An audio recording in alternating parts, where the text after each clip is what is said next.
Moi, je suis pour, si le contrat est très clair depuis le début. C'est-à-dire quand on dit c'est provisoire, c'est temporaire. Oui, c'est oui. Oui, mais non, parce qu'il ne faut pas dire aux gens. Mais c'est super comme projet de vie. Oui, mais le deal, il est prêt avant.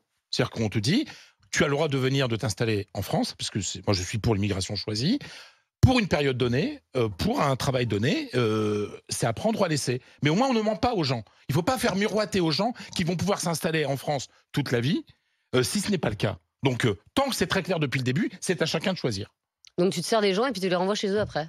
Mais dans une entreprise, on fait quoi quand tu fais un CD dans une entreprise tu vas dire que l'entreprise se sert de la personne, puis tu la renvoies chez elle après. Dans une entreprise, quand tu as un CDD, tu peux avoir un autre CDD derrière. Là, tu n'auras plus de titre de séjour, donc tu vas être renvoyé chez toi. Oui, mais tant que c'est clair depuis le début, c'est à prendre ou à laisser. Je veux dire, ce qu'il ne faut pas, c'est tromper les gens. Leur faire miroiter le paradis et qu'ils se retrouvent sous les ponts à Paris. Voilà, c'est ça le truc. Là, au moins, les gens viennent avec. Il y a des choses. Ça se fait depuis des dizaines et des dizaines d'années pour les vendanges avec les Espagnols, par exemple. On appelle les saisonniers. Les saisonniers. Ça se fait. Oui. C'est saisonniers. Oui. Donc là, on peut. Si juste me permettre là-dessus sur ce choix de vie que tu accorderais à ces migrants. Si tu fais le parallèle, la comparaison avec les travailleurs sans papier. Les travailleurs sans papier. Pardon.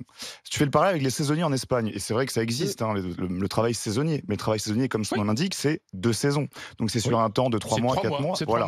Si tu parles de gens dans la restauration, en cuisine par exemple, c'est pas saisonnier. La cuisine et le travail dans la restauration, c'est sur le temps long. Ça peut être un CDI. Une tension d'emploi. Non, mais la tension d'emploi, excuse-moi, la tension d'emploi dans le secteur de la restauration. La tension d'emploi dans le secteur de la restauration, elle a toujours eu lieu. Les gens qui sortent de fac ou d'université n'ont pas envie de travailler dans ces métiers. Et on prend justement les travailleurs sans papier, qui eux auraient envie d'être régularisés. Et c'est pas régulariser le temps du contrat, parce que la plupart du temps, c'est des CDI. C'est ad vitam aeternam, c'est à vie. Et d'autant plus que toi, tu pars de les renvoyer chez eux, après que ces mêmes personnes, en plus d'avoir offert un travail productif, aient gagné en compétences et aussi payé des cotisations.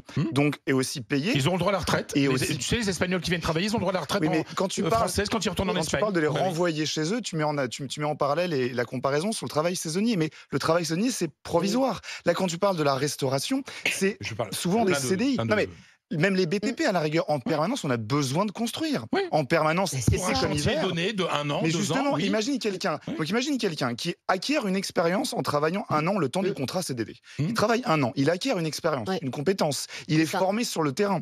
Et donc il va pouvoir retourner dans son pays, aider au développement de son pays. C'est dommage qu'il n'aide pas au développement en France. C'est dommage ça devient une force vive. En fait, ce que vous voulez, c'est des gens qui travaillent pour nous. Puis, mais non, aujourd'hui, il n'y en a pas. Justement, il n'y en a pas. En plus, ils se forment ici, ils repartent dans leur pays pour aider au développement de leur pays. Moi, c'est le provisoire qui me gêne. Dès lors qu'une personne travaille en France, elle travaille. Je veux dire, elle a fait quelque chose pour la France. Oui. Je veux dire, donc elle a reçu. Donc si elle travaille, elle est a tous les droits quand elle est sur le territoire français. Elle est intégrée. Elle va forcément parler français. Pourquoi tu lui donnes pas un vrai titre ? Non, parce qu'on voit très bien que c'est pas le cas. Donc il faut. Mais comment ça, on voit très bien ? On voit très bien, mais vous avez des exemples peut-être. Si quelqu'un vient en France pendant 2 ans, et par exemple dans la restauration pendant 2 ans, a priori, la personne va parler français.